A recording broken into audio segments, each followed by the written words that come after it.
టిఆర్9 TV special news నేను నీరజ.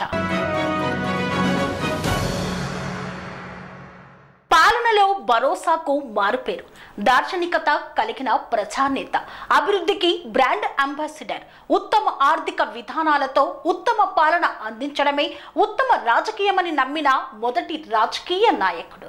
సాధారణ రైతు కుటుంబం నుండి వచ్చి దేశ రాజకీయాల్లో చక్రం తిప్పుతున్న సీనియర్ నేత.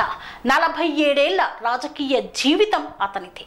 రాజకీయవేత్తగా ప్రపంచ గుర్తింపు పొంది దేశం గర్వించదగ్గ నాయకుడిగా ఎదిగిన ప్రజా హృదయ నేత, అభివృద్ధి ప్రదాత, ఓటమి ఎరగని మహానేత నారా చంద్రబాబు నాయుడు.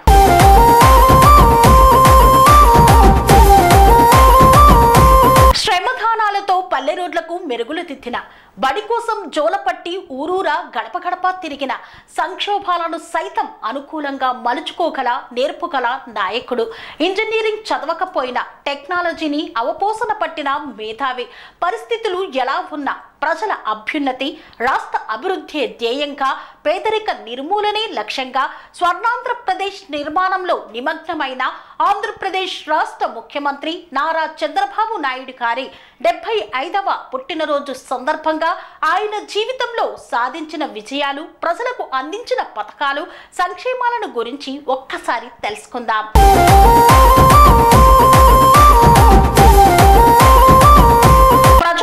నేత, అభివృద్ధి ప్రదాత, ఆంధ్రప్రదేశ్ రాష్ట్ర ముఖ్యమంత్రి నారా చంద్రబాబు నాయుడు గారి 75వ పుట్టినరోజు సందర్భంగా టిఆర్9 టీవీ తరపున హృదయపూర్వక జన్మదిన శుభాకాంక్షలు తెలుపుతూ ఆయన యొక్క జీవన ప్రస్థానాన్ని ఒక్కసారి మనం తెలుసుకుందాం.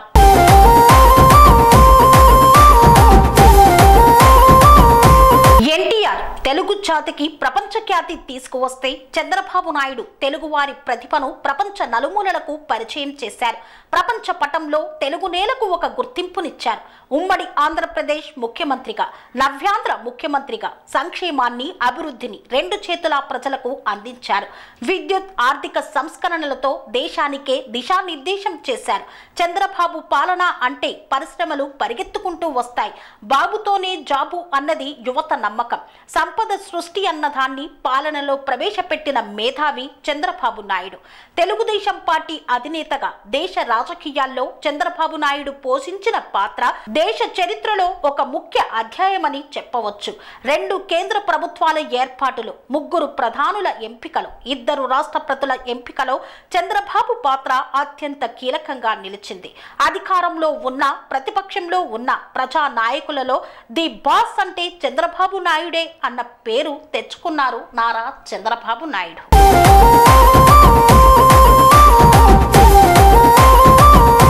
చంద్రబాబు నాయుడి జీవన ప్రస్థానాన్ని గురించి ఒక్కసారి మనం తెలుసుకుందాం.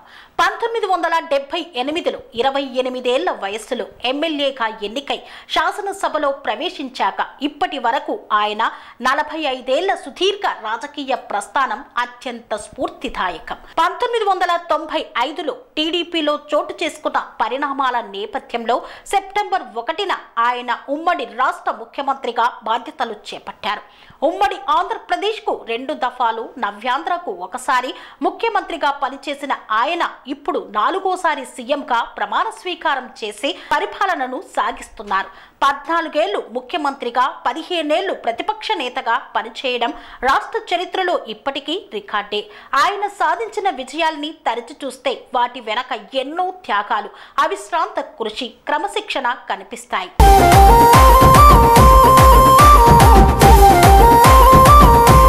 సాధారణ వ్యవసాయ కుటుంబంలో జన్మించిన చంద్రబాబు చిన్నప్పటి నుండి నాయకత్వ లక్షణాల్ని పుణికిపుచ్చుకున్నాడు. యూనివర్సిటీ రాజకీయాల్లో చురుకైన పాత్ర నిర్వహించారు. 1978లో చిత్తూరు జిల్లా చంద్రగిరి నుండి పోటీ చేసి ఎమ్మెల్యేగా ఎన్నికయ్యారు. 1980లో అంజయ్య మంత్రివర్గంలో స్థానాన్ని పొందారు. 1980 నుండి 83 మధ్య పురావస్తు, సినిమాటోగ్రఫీ, సాంకేతిక విద్య, పశు సంవర్ధక శాఖ, పాడి పరిశ్రమ అభివృద్ధి, చిన్ననీటి పారుదల వంటి శాఖల్ని సమర్థవంతంగా నిర్వహించారు.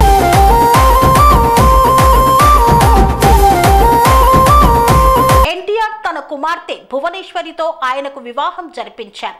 ఎన్టీఆర్ టీడీపీను స్థాపించిన తొలి ఎన్నికల్లో చంద్రబాబు కాంగ్రెస్ తరపున చంద్రగిరిలోనే పోటీ చేసి ఓడిపోయారు. అనంతరం టీడీపీలో చేరి తన రాజకీయ దక్షత, సునిశ్చిత మేధతో ఎన్టీఆర్ కు కుడిభుజంగా మారారు. ఆగస్టు సంక్షోభంలో ఆయనకు వెన్నంటే నిలిచి ప్రజాస్వామ్య పునరుద్ధరణ ఉద్యమంలో క్రియాశీలకంగా వ్యవహరించారు. 1989లో కుప్పం నియోజకవర్గానికి మారిన ఆయన అప్పటి నుండి అప్రతిహతంగా గెలుస్తూనే ఉన్నారు. సుదీర్ఘ రాజకీయ జీవితంలో చంద్రబాబు అనేక ఆటుపోట్లు ఎదుర్కొన్నారు. కింద పడిన ప్రతిసారి అంతే ఉత్సాహంతో పోరాటం ప్రారంభించి మళ్లీ గెలిచి చూపించారు. ఆయన రాజకీయ ప్రస్థానంలో మొదటి 4 దశాబ్దాలు ఒకెత్తు, గడిచిన 5 ఏళ్లు ఒకెత్తు. గతంలో ఎందరో కాకలు తీరిన నాయకులతో కలిసి పనిచేశారు. మహామహా యోధుల్ని ఢీకొట్టారు. రాజకీయ పోరాటాలు, గెలుపు ఓటములు ఆయనకు కొత్త కాదు. ఏమాత్రం రాజకీయ పరిపక్వత లేని వంటి నాయకుడి 5 ఏళ్ల పాలనలో చంద్రబాబు గతంలో ఎన్నడూ లేనన్ని అవమానాలు, కక్ష సాధింపులను ఎదుర్కోవలసిన సమయం వచ్చింది. టీడీపీ నాయకులు, కార్యకర్తలు, మద్దతుదారుల ఆర్థిక మూలాన్ని, ఆత్మస్థైర్యాన్ని దెబ్బతీసేందుకు విశ్వ ప్రయత్నం చేశారు. అయినా ఆయన చెక్కు చెదరలేదు.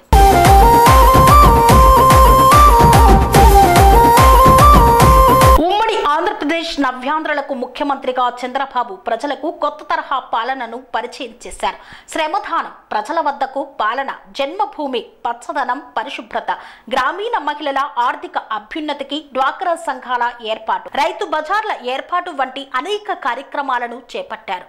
ఆయన స్థాపించిన స్వయం సహాయక సంఘాలు గ్రామీణ పేద మహిళల జీవితాల్లో విప్లవాత్మక మార్పులు తెచ్చాయి.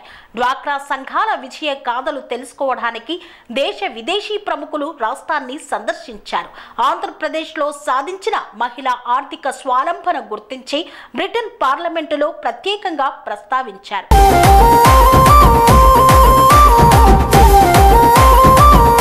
పనిచేసే ముఖ్యమంత్రి అన్న పేరు చాలా త్వరగా వచ్చింది. భారీ వర్షాలు, తుఫానుల వంటి ప్రకృతి విపత్తులు సంభవించినప్పుడు 24 గంటల్లోపే అక్కడికి చేరుకొని పరిస్థితులు సాధారణ స్థితికి వచ్చేంత వరకు దగ్గరుండి పర్యవేక్షించిన ముఖ్యమంత్రిని ఆయనకు ముందు ఎవరినీ చూడలేదు. 1996లో కోనసీమను భారీ తుఫాను అతలాకుతలం చేసినప్పుడు ఆయన నవ్యాంధ్ర పగ్గాలు చేపట్టాక హుద్హుద్, తిత్లీ వంటి తుఫానులు ఉత్తరాంధ్రలో బీభత్సం సృష్టించినప్పుడు ఆయన వారం 10 రోజుల పాటు అక్కడే మకాం వేసి పరిస్థితి చక్కదిద్దాకే వెనుతిరిగారు.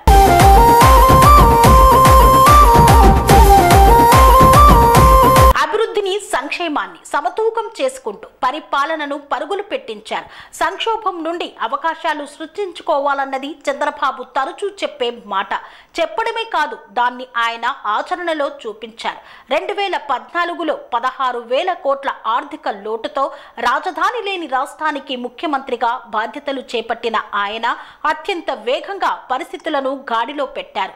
ప్రభుత్వం ఒక్క రూపాయి కూడా ఖర్చు చేయాల్సిన అవసరం లేకుండా రాజధాని అమరావతి నిర్మాణానికి రైతుల నుండి భూసేకరణ విధానంలో 2 నెలల్లోనే 33,000 ఎకరాలు సమీకరించిన ఘనత ఆయనకే దక్కుతుంది.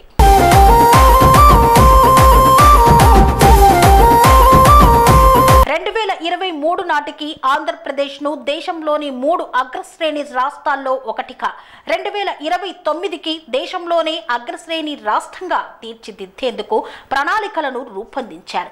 అదే సమయంలో సామాజిక పింఛన్లను 2,000కు పెంచడం, అన్నా క్యాంటీన్లు, ఆదరణ వంటి కొన్ని పదుల సంక్షేమాన్ని కార్యక్రమాలను అమలు చేశారు. ఉమ్మడి ఆంధ్రప్రదేశ్కు ముఖ్యమంత్రిగా ఉండగా రాష్ట్ర అభివృద్ధికి విజన్ 2020 తయారు చేశారు. విద్య ఒక్కటే పేదరికాన్ని పారదోలే ఆయుధమని గ్రహించి రాష్ట్రంలో పెద్ద ఎత్తున ఇంజనీరింగ్ కళాశాలలను ఏర్పాటు చేశారు. ఆ తరువాత కాలంలో హైదరాబాద్ ఐటీ హబ్ గా మారడానికి, ఉమ్మడి ఆంధ్రప్రదేశ్ నుంచి వేల సంఖ్యలో ఐటీ నిపుణులు తయారవడానికి దోహదం చేసింది ఆ దార్శనికతే.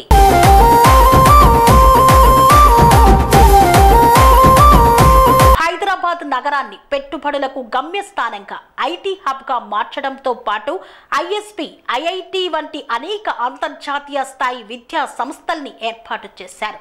పారిశ్రామికవేత్తలు, ఆర్థికవేత్తలను ఆహ్వానించి వారికి విందులో ఆయన స్వయంగా వడ్డించేవారు.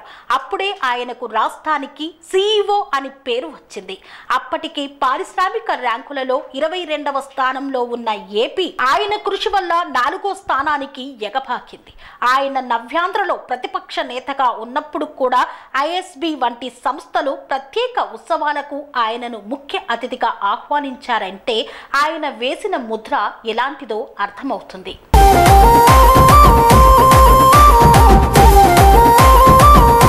రాష్ట్ర విభజనతో హైదరాబాద్ వంటి మహానగరాన్ని కోల్పోయి ఉపాధి అవకాశాలు కల్పించే పరిశ్రమలు లేక ఆర్థిక లోటుతో భవిష్యత్తుపై అనిశ్చితి మేఘాలు ముసురుకున్న పరిస్థితుల్లో రాష్ట్ర ప్రజలకు చంద్రబాబు పెద్ద దిక్కయ్యారు. ఆయన అపార పరిపాలన అనుభవం, దార్శనికత రాష్ట్ర అభివృద్ధి కోసం ఆయన పడే తపన రాష్ట్రాన్ని మళ్లీ గాడిన పెడతాయని ప్రజలు బలంగా నమ్మారు. 2014లో రాష్ట్ర పాలనా పగ్గాలు ఆయనకు కట్టబెట్టారు. చంద్రబాబు ఎంతగానో శ్రమించారు.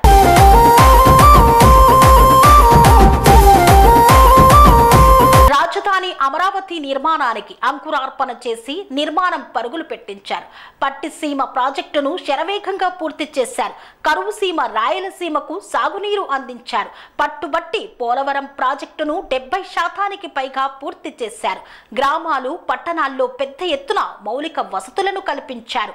కియా వంటి భారీ పరిశ్రమల్ని, వేల కోట్ల పెట్టుబడుల్ని తెచ్చారు. అంతర్జాతీయంగా రాష్ట్రానికి ఒక మంచి బ్రాండ్ ఇమేజ్ కల్పించారు. సులభతర వాణిజ్యంలో రాష్ట్రాన్ని నెంబర్ 1 స్థానంలో నిలిపారు. 22 మిలియన్ యూనిట్ల కరెంటు లోటుతో ఉన్న రాష్ట్రాన్ని మిగులు విద్యుత్ కలిగిన రాష్ట్రంగా మార్చారు. దావోస్లో వరల్డ్ ఎకనామిక్ ఫోరం సమావేశాల్లో ఒక CEO లానే రాష్ట్రంలో ఉన్న పెట్టుబడుల అవకాశాల్ని వివరించారు.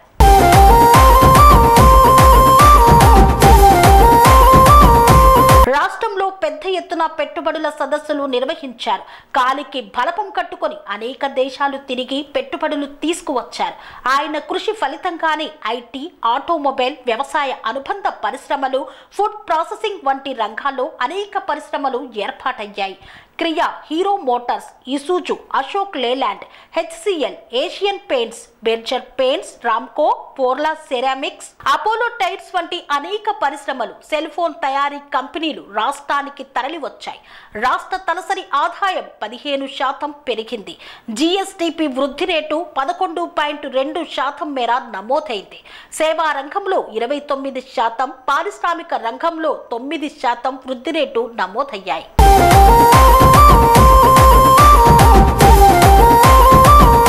దేశ రాజకీయాల్లో క్రియాశీలంగా ఉన్న అతి కొద్ది మంది సీనియర్ నాయకుల్లో చంద్రబాబు ఒకరు. గతంలో యునైటెడ్ ఫ్రంట్, NDAలకు కన్వీనర్గా పలువురు ప్రధానులు, రాష్ట్రపతుల ఎంపికతో పాటు యావత్ దేశాన్ని ప్రభావితం చేసే కీలక నిర్ణయాలు తీసుకోవడంలో ముఖ్య భూమిక నిర్వహించిన చంద్రబాబు ఈ ఎన్నికల తర్వాత జాతీయ స్థాయిలో మరోసారి కీలక వ్యక్తిగా మారిపోయారు. కేంద్రంలో సొంతంగా ప్రభుత్వాన్ని ఏర్పాటు చేసేందుకు అవసరమైనన్ని సీట్లు బీజేపీకి దక్కకపోవడంతో టీడీపీ మద్దతు కీలకమైంది.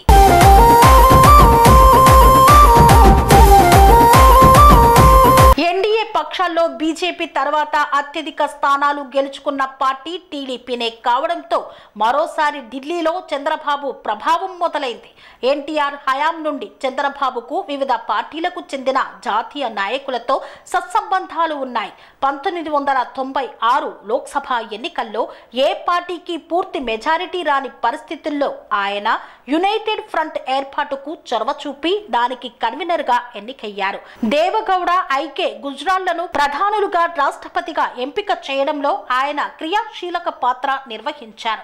అప్పట్లో యునైటెడ్ ఫ్రంట్ సమావేశాలకు చంద్రబాబు బస చేసే ఏపీ భవన్ కేంద్ర స్థానంగా ఉండేది. 1998లో కేంద్రంలో బీజేపీకి టీడీపీ మద్దతునిచ్చింది.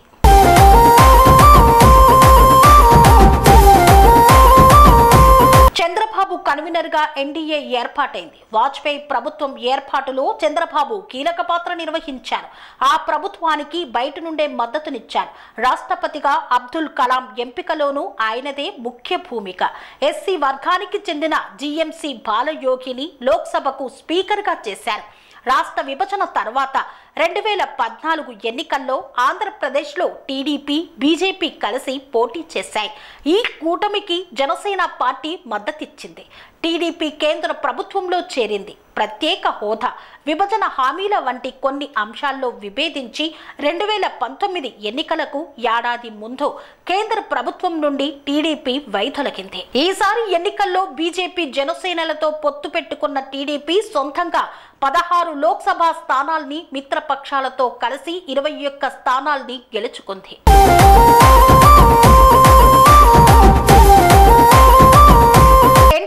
తెలుగువారి ఆత్మ గౌరవాన్ని ప్రపంచానికి చాటి చెబితే వారిలోని ఆత్మవిశ్వాసాన్ని, ప్రతిభ పాఠవాల్ని ప్రపంచ దేశాలకు పరిచయం చేసిన నాయకుడిగా చంద్రబాబు చరిత్రలో నిలిచిపోయారు. రాజకీయ నాయకుల్లో ఐటీ జ్ఞానిగా, ఈ గవర్నెన్స్ కు ప్రజలకు పరిచయం చేసిన దార్శనికుడిగా ఆయనకు పేరుంది. ఆయన ఉమ్మడి ఆంధ్రప్రదేశ్ ముఖ్యమంత్రిగా పనిచేస్తున్నప్పుడు 1998లో అమెరికాలోని ఇలినాయి గవర్నర్ జిమ్ ఎడ్గార్ చంద్రబాబు గౌరవార్థం సెప్టెంబర్ 24వ తేదీని నాయుడు డేగా ప్రకటించారంటే ఆయన విజన్ ను అర్థం చేసుకోవచ్చు. ఆయన సీఎంగా ఉండగానే అప్పటి అమెరికా అధ్యక్షుడు బిల్ క్లింటన్, బ్రిటన్ ప్రధాని టోనీ బ్లెయిర్, సింగపూర్ ప్రధాని మైక్రోసాఫ్ట్ అధినేత బిల్ గేట్స్ వంటి వారు ఆంధ్రప్రదేశ్ ను సందర్శించారు.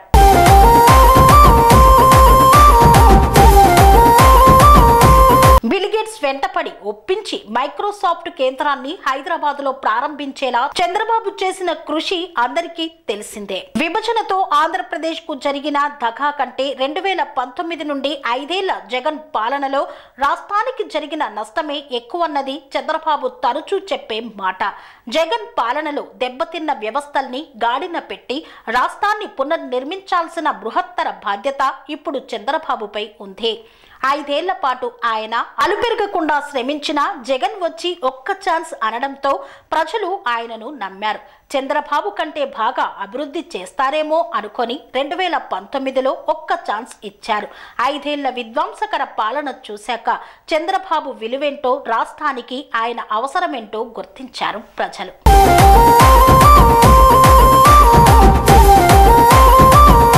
చంద్రబాబు రాష్ట్రానికి ఎంత అవసరమో గుర్తించిన ప్రజలు ఈసారి అసాధారణ సంఖ్యలో సీట్లు కట్టబెట్టి కని విని ఎరకని మెజారిటీతో కూటమి అభ్యర్థులను గెలిపించి చంద్రబాబుకు మరోసారి పట్టం కట్టారు. ఇప్పుడు రాష్ట్ర భవిష్యత్తు చంద్రబాబు చేతుల్లోనే ఉంది. రాష్ట్రాన్ని పునర్నిర్మించాల్సిన బృహత్తర బాధ్యత ఆయన భుజ స్కంధాలపై ఉంది. జగన్ పాలనలో అన్ని వ్యవస్థలు విధ్వంసకమయ్యాయి. ఆర్థిక వ్యవస్థ కుదేలయ్యాక వచ్చే 5 ఏళ్లు రాష్ట్రాన్ని పరిపాలించడం నల్లేరు మీద బండి నడక కానే కాదు. దెబ్బతిన్న వ్యవస్థల్ని గాడిన పెట్టడం, తీవ్ర నిరాశ నిస్పృహల్లో కూరుకుపోయిన యువతకు మళ్లీ భరోసానిచ్చి ఉపాధి కల్పనకు బాటలు వేయడం, ఆర్థిక వ్యవస్థను మెరుగుపరచడం, అమరావతి, పోలవరం ప్రాజెక్టులను పూర్తి చేయడం, పెట్టుబడిదారుల్లో మళ్లీ విశ్వాసాన్ని పాదుకొల్పి పరిశ్రమల్ని తేవడం అంత ఆషామాషీ కాదు. సంక్షేమం, అభివృద్ధి మధ్య సమతూకం తప్పకుండా పాలనా రథాన్ని పరుగులు పెట్టించడం ఇప్పుడు చంద్రబాబు ముందున్న అసలైన సవాలు. పేదరిక నిర్మూలనే లక్ష్యంగా ప్రజలకు సంక్షేమాన్ని, అభివృద్ధిని సమపాలలో అందించాలన్న గొప్ప సంకల్పంతో ఆంధ్రప్రదేశ్ రాష్ట్ర ముఖ్యమంత్రిగా కొనసాగుతున్నటువంటి నారా చంద్రబాబు నాయుడు తన యొక్క జీవన ప్రస్థానంలో 75వ జన్మదినాన్ని జరుపుకుంటున్నారు.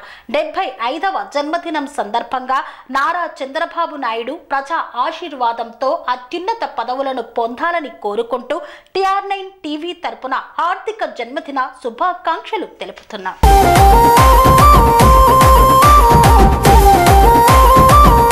పేదరిక నిర్మూలనే ధ్యేయంగా ముందుకు సాగుతున్నటువంటి ఆంధ్రప్రదేశ్ రాష్ట్ర ముఖ్యమంత్రి నారా చంద్రబాబు నాయుడు గారికి మరొక్కసారి TR9 టీవీ తరపున హృదయపూర్వక జన్మదిన శుభాకాంక్షలు. కన్స్ట్రక్షన్ రంగాలలో దశాబ్దపు అనుభవంతో కస్టమర్ల మరియు శ్రేయోభిలాషుల మన్ననలను, నమ్మకాన్ని గెలుపొందిన సంస్థ VRR constructions.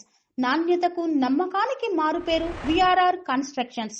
Independent houses, apartments, villas అన్ని రకాల హంగులతో అలరించే అద్భుతమైన వెంచర్స్ తో పాటు అందరికీ అందుబాటు ధరలో సొంత ఇంటి కలను సాకారం చేసే నమ్మకమైన సంస్థ VRR constructions. Please visit VRR constructions, Varatex Plaza near Radhika Theatre, ECL X Road, Hyderabad. Call to 9100885552, 9100885559.